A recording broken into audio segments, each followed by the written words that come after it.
Kiai, kowe bisa munggah meneh bali ana ing pucuking Gunung Tidar kene, Kiai.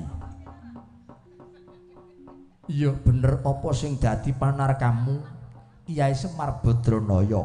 Antuk pengayumaning Gusti ingkang Maha Kuwasa ya Allah sesembahanku. Gandharwa Sambegana ya Gandharwa Kala Sekti wis ndak sampurnakake bisa bali ana ing asale manjing sak sela selaning asela. Syukur mangayu bagya dene kowe menungsa sing limpat, menungsa sing titik ing pamawas. Aku tak takon, duh Syekh Subagir, apa sebabe kok kowe adreng tumeka ana ing kukuban tanah Jawa Dwipa ingkang wigatine kowe bakal nyebarke agama suci ya agama Islam sing tok rasuk. Malah tiwas kebeneran yen mengkono pitakonmu jumbuh lan cunduk kelawan angen-angenku Kiai ewa semono ewahaya ing pambudi nggonku bakal ngaturake. Apa sebabe aku nampa dawuh pengendikane Njeng Sultan Muhammad supaya nyebarke agama suci ana ing bumi tanah Jawa Dwipa. Sebab pancen bener papan kene papane subur, papane wiyar, bumine subur, bumine jembar. Nanging kuciwane Kiai menungsa padha ora manut karo saringate Kanjeng Nabi, ora manut lawan tuntunane agama suci ya kuwi agama Islam. Aku tak takon wangsulana sing kanthi pratidhis Kiai, yen cara kawruhmu manggon ana kukuban bumi tanah Jawa, apa ya duweni tata cara nggone manembah karo sing gawe jagat? Kowe aja landhep dengkul pamikirmu, kuthung budimu, Syekh Subagir. Sadurunge kowe tumeka ning papan kene, wong tanah Jawa kuwi wis duweni piyandel, duweni ageman, kapitayan Jawa, ya kapercayan Jawa. Lumrahe wong kang ngarani merga mapane ana bumi tanah Jawa diarani ya iki mau gegebengane wong kejawen. Iya. Dene manembahe kuwi beda karo manembahmu. Yen manembahmu kuwi manembahing raga, manembahing raga ku mrembyah astane, ku medal latine ngrapalke maca. Kuwi iki manembahing wadak utawa manembahing raga. Ning yen manembahing wong Jawa, manembahing wong tanah Jawa Dwipa iku mau nyuwungke panca indriya, ngleremke sakabehing nafsu, tumangkaring nafsu kang patang perkara bisa kabingkas sajuga kang sinidikara ya mung kejaba nyenyuwun lan manembah marang panguwasaning dat kang Marawengdat. Ingkang manembah dudu ragane, dudu wadake, ning ingkang manembah kuwi uripe. Ingkang manembah kuwi uripe. Kok ngucap kaya ngono Kiai? Nganggo dasar apa? Nganggo dasar apa? Lah kok kowe malah tambuh? Kok kowe malah tambuh? Urip iku mau perangane ngrong perkara. Lahir lan batin, raga lan sukma. Dene raga dumadine otot balung sungsum getih rambut kuwi besok yen mati bosok, yen mati kuwi bakal lebur. Nanging pirantine urip peparinge kang maha urip ya ki mau ingkang awujud nur cahya, ingkang wujud nur cahya ya cahyaning Gusti. Najan mung sak pelik nanging mawa cahya kuwi ya sing diarani Nur Muhammad. Iya. Dene pakartine bapa karo ibu kuwi winastan Nurasa lan Nurbuat. Nurbuat kuwi pakartining bapa, Nurasa pakartine ibu. Ibu karo bapa padha carem salulut, yen tanpa nur cahya ya Nur Muhammad peparinging Gusti kang maha urip kuwi ora ora bakal dumadi jalma menungsa. Mula peranganing menungsa ki mau dumadine Tritunggal. Ya kuwi mau Nurasa, Nurbuat lan Nur Cahya. Kuwi agek gantha alus. Dene gantane ingkang madhak, ingkang agal kuwi diblebet nganggo badan madhak. Jabane ana wujute otot, balung, sumsum, getih lan rambut. Lah manembahe wong Jawa iku mau ingkang padha duwe kapitayan lan gegebengan dudu manembahing raga ning manembahing sukma utawa manembahing urip tumuju karo sing gawe urip. Dene urip bisa bali ngadhep karo sing gawe urip, syarate sakjroning urip aja nyekuthoke panembah. Aja nyekuthoke panembah. Kowe manembah jengkang-jengking nganti babak bunyak bathukmu ning kowe isih rewang setan. Kowe duweni watu akik, duweni jimat kemat, duwe pusaka, kowe duwe amalan, kowe duwe rajah lan sak piturute. Kowe mawa kekuatan gaib. Kowe mawa kekuatan gaib wujude kuwi prewangan. Ya ki mau wujude jin, wujude jin. Lah yen kowe ngarani wong Jawa dianggep kleru apa kelakon, kowe maling ning malah giyak maling. Malinge kowe dhewe, sing nyekuthoke panembah iki kowe dhewe. Merga amalan apa wae ingkang ora tumuju karo sing gawe urip, mengko tundhane sing teka dudu sapa-sapa. Ning sing teka kuwi kajiman iblis ijajil, reka-reka nyembadani karo panyuwune titah. Supaya keblinger yen wis manut miturut tundhane mengko bakal dijlomprongke ana juranging kasengsaran. Aduh yai yai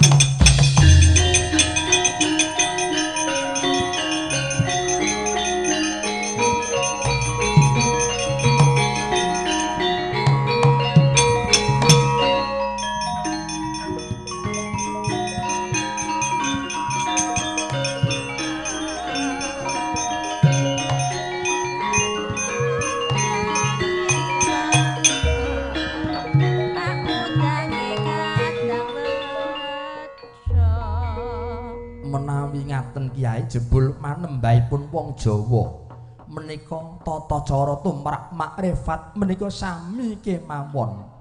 Menika sami kemawon. Kok banjur kowe nekuk dengkul, kowe nandukke tata krama? Inggih, jebul ibaratipun kedung kula manjing gebyur wonten salebetipun kedung, tebih nyamut-nyamut langkung lebet panjenengan katimbang kula Kiai. Semanten nggenipun gulang, nggenipun ngudi dhateng Panembah Jati tumuju dhateng ingkang damel gesang inggih Gusti ingkang Maha Kuwaos. Mula manembahing wong Jawa kae yen wis ngipatke bebandaning kadonyan kuwi ora gayuh kanikmatan swarga, ning sing digayuh kuwi mung kasampurnan, yaiku manunggaling kawula lan Gusti, Gusti lan kawula. Yen wis manunggal kawula karo Gustine, Gusti karo kawulane bebasan ingkang binaten ana ingkang sinabda dadi kuwi. Lah tumrap wong sing wis kedunungan, wis manunggal kaya ngono karo Gustine, kudu dijaga, dirumat, direksa, ling ngucap, ling ngendika, aja nganti waton muna lan muni. Sebab kuwi bakal nitisi ucape, bakal nitisi pengendikane. Tumrap piwulang agama suci ya agama Islam, Kiai, kuwi ana tetembungan. Piye? Man arafa nafsahu, man arafa robahu. Tegese wong ingkang ngerti karo sejatining uripe, ing kono bakal ketemu karo Kang Maha Urip. Sing ngerti kelawan uripe iku bakal ketemu karo ingkang Maha Urip. Gene kok kuwi jero kawruhmu. Menika peranganipun kawruh makrifatullah, dede kawruh syariat. Sekawit Kyai menawi kawruh syariat menika dumugi benjang menapa tertamtu mboten saged nguningani dhateng sejatosipun sesembahanipun. Mongko wong nyembah kuwi kudune ngerti karo sing disembah kuwi sapa. Sing disembah kuwi sapa, wujude kaya ngapa. Lah wong manembah kok ora ngerti karo sing disembah. Kuwi kuwi jenenge ming wong disasarke ateges rubuh-rubuh gedang ning ora ngerti sejatine hakikate sing disembah kuwi sapa. Karana saking menika do Kyai Rening kula raosaken lebet sanget gegebanganipun kawruh kapitadosan Jawi utawi kawruh kejawen ingkang sampun lumampah wonten kukuban bumi tanah Jawa Dwipa menika. Supados kagem nyampurnaken langkung jangkep kula ibarataken Jawa menika wadhahipun dene ing sinipun menika agami suci utawi Islam. Karepmu kula nyuwun palilah panjenengan kula badhe miwiti nyebaraken kawruh agami suci wonten bumi tanah Jawi. Saiki tak takon, sing diarani Islam kuwi sejatine apa maknane? Sing dikarepke Islam kuwi apa kuwi ngelmu, apa kuwi apa? Menika mboten Kyai. Ingkang dipun wastani Islam menika wau slamet. Lire sedaya wujud menapa kemawon. Tumindak menapa kemawon, dhateng sinten kemawon, watonipun landhesanipun tumuju dhateng karahayon, tumuju dhateng kesaenan, murid saged manunggal tetunggalan. Saged gesang samat sinamadan daya dinayan guyub rukun sakyek saeka kapti ngangkat karyaning praja junjung darajating bangsa wujud menapa kemawon ngagem cara menapa kemawon menika naminipun Islam. Lah kuwi sing tak karepke Kyai.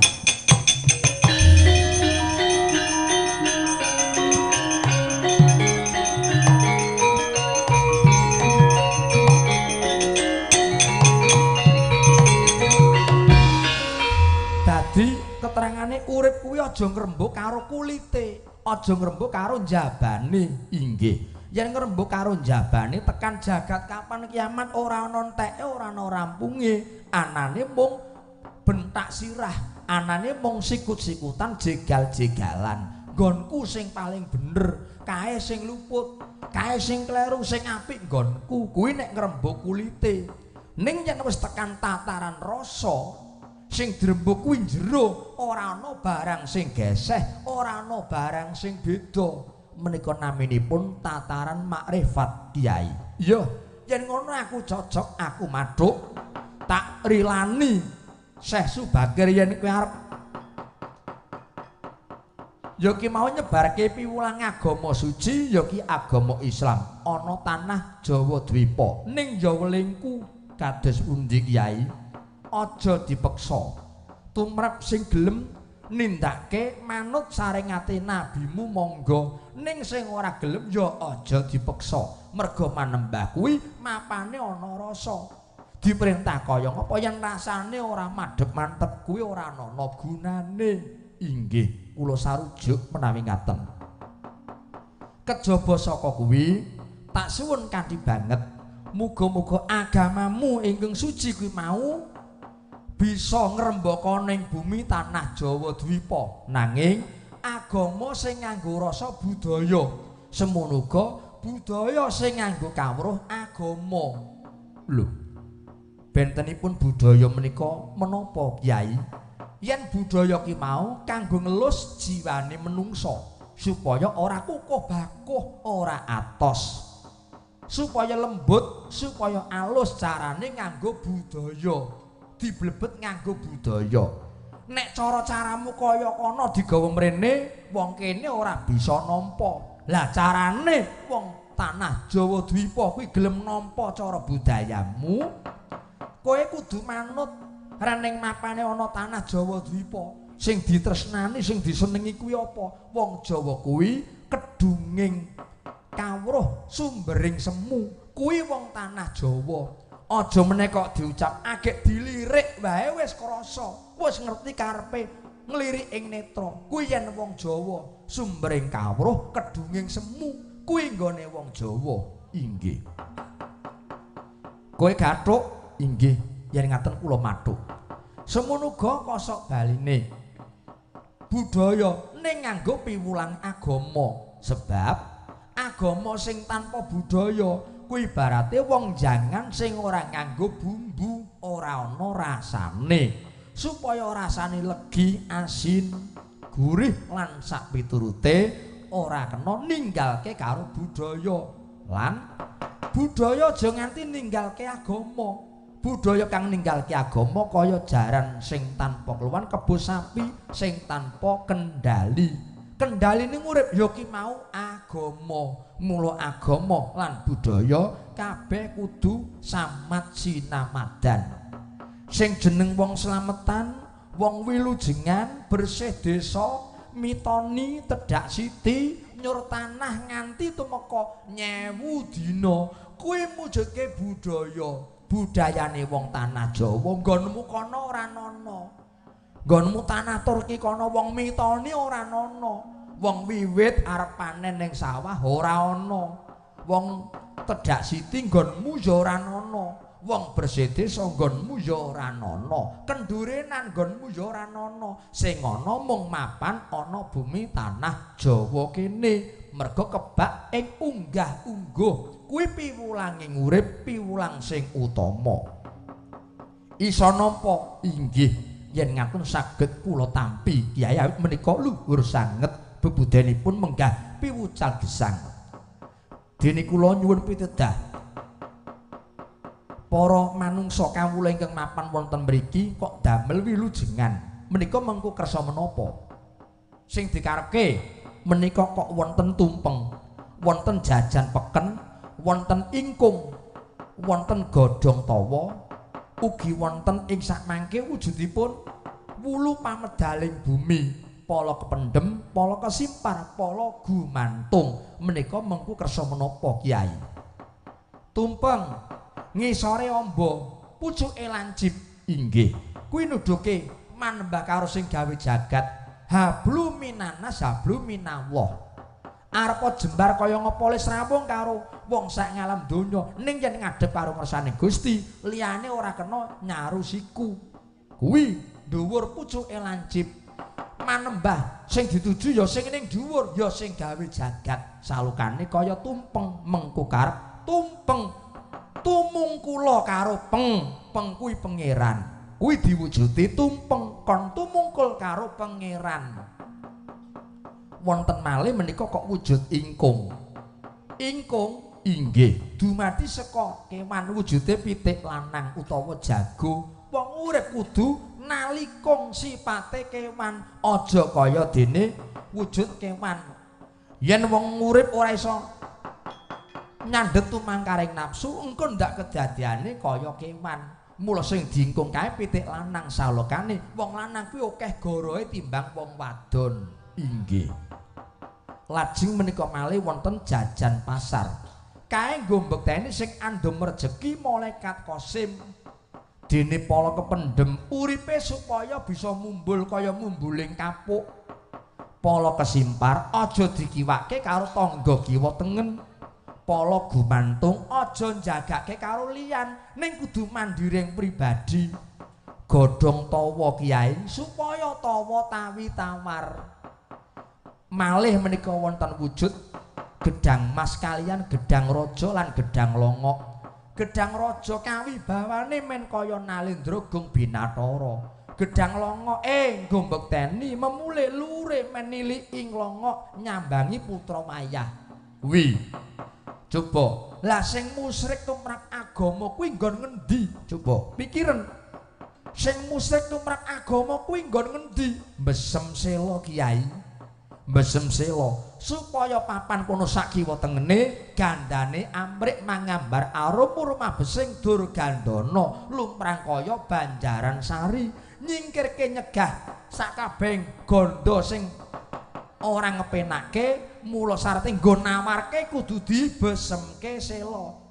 Lah nek ming perkara kowe ngobong menyang kok ora entuk, wong nggonmu ya ngobong menyang Arab ya dinengke wae. Kok wong Jawa ngobong menyang dhewe kok ora entuk. Karepmu piye? Syekh Subakir. Inggih Kyai menika.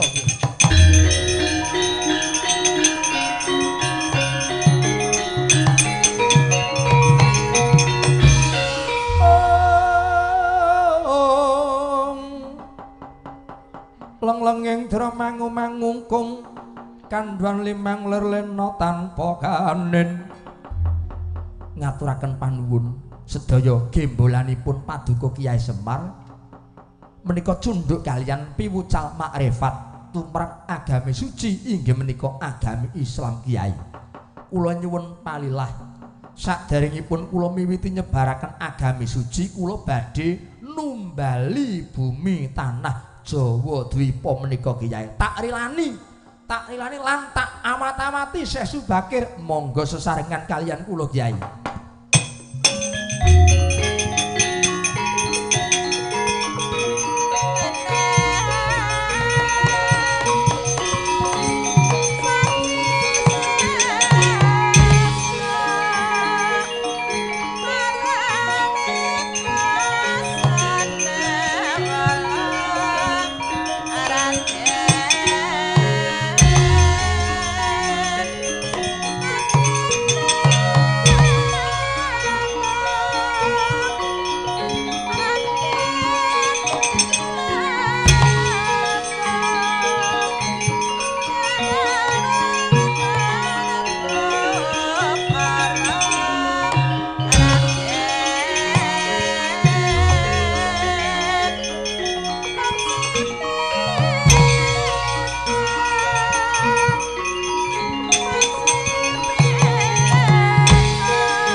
Sing tok petak ana bumi Jawa Dwipa kae apa?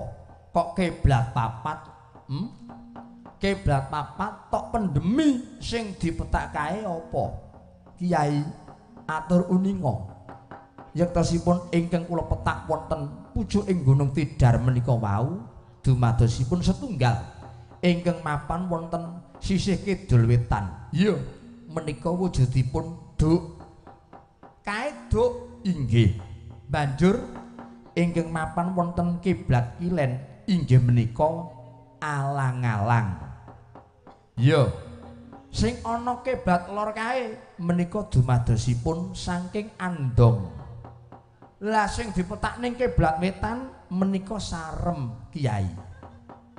Karepe apa? Kok ana duk, ana alang-alang, ana andong, ana sarem utawa uyah? Kula petak ngagem duk menika yektosipun sanepan duk rikala.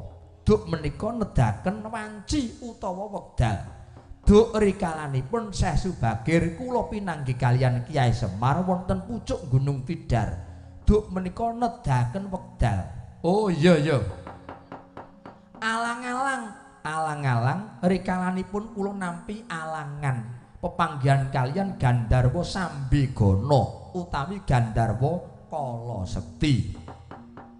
Kae kok nganggo andong menika mengku kersa yen kowe kenang alangan andong kowe ndonga nyuwun karo sing gawe jagat mekaten Kyai. Pungkasane kok ana sarem menawi sampun ndonga kalian ingkang damel gesang supados sarem mengku karep supados marem. Yen marem manahipun lajeng dados tentrem. Wah nek ngono kuwi sanepan kabeh Kyai.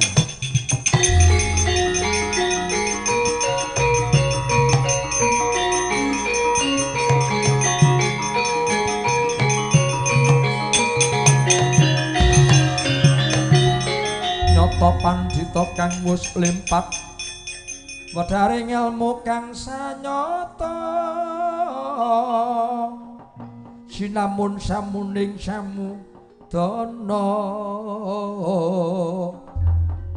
Lah kuwi apa meneh pungkasanipun panjenengan Kyai kula aturi nekseni pusaka saking tanah Turki sifat kandel kula ingkang wujud tumbak Kyai sepanjang badhe kula petak wonten pucuking Gunung Tidar menika Kyai. Celakipun menika wonten wreksa ingkang ageng sak ngandhapipun kula lan panjenengan sami pepanggihan panjenengan hanekseni ngrilakaken kula nyebaraken agami suci inggih agami Islam. Kinarep pratandha Kyai tumbak sepanjang badhe kula petak wonten ing pucuking Gunung Tidar. Ya aku nekseni Kyai yen ngono.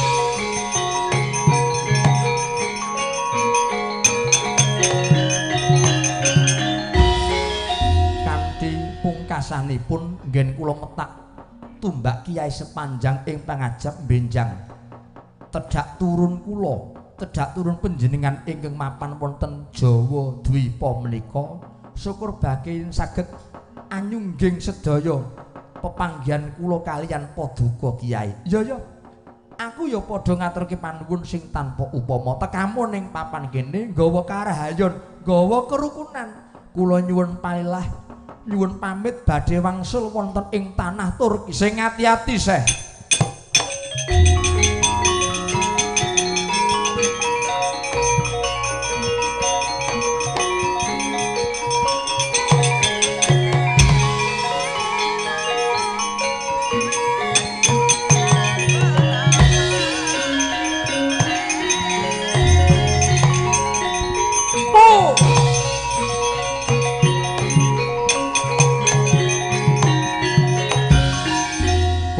Kiai Semar, yo semari aku. Sopo Tega Murti, tak jaluk Dewi Senggani. Oh, wong bojo karo dijaluk, kelakon tak uleng-uleng kowe. Mus. Wah. Bo. Bo.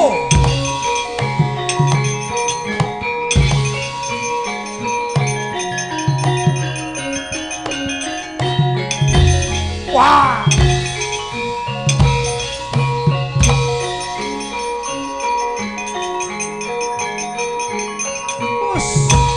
Wah.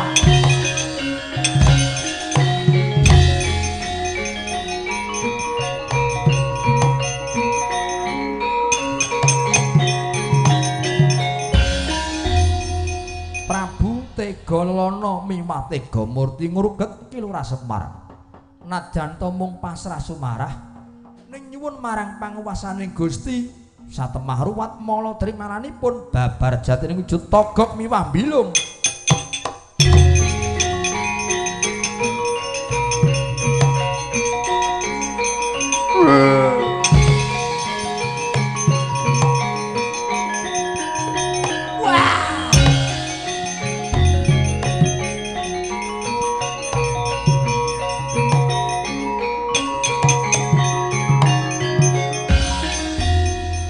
Dadi panjer punjering wong tanah sabrang lah kok gelarangan tekan tanah Jawa Kang adikku di Ismayaya Semar Badranaya iya aku membo-membo kaya ngene mergo aku kangen kepengin ketemu karo kowe Mar kepengin ketemu mula aku membo dadi Tega Lono aku sing dadi Tega Murti Kiai yen wis ketemu arep piye tekan kapan aku lan kowe le dadi ponokawan le dadi gedibal isih ado jangkane sesuk yen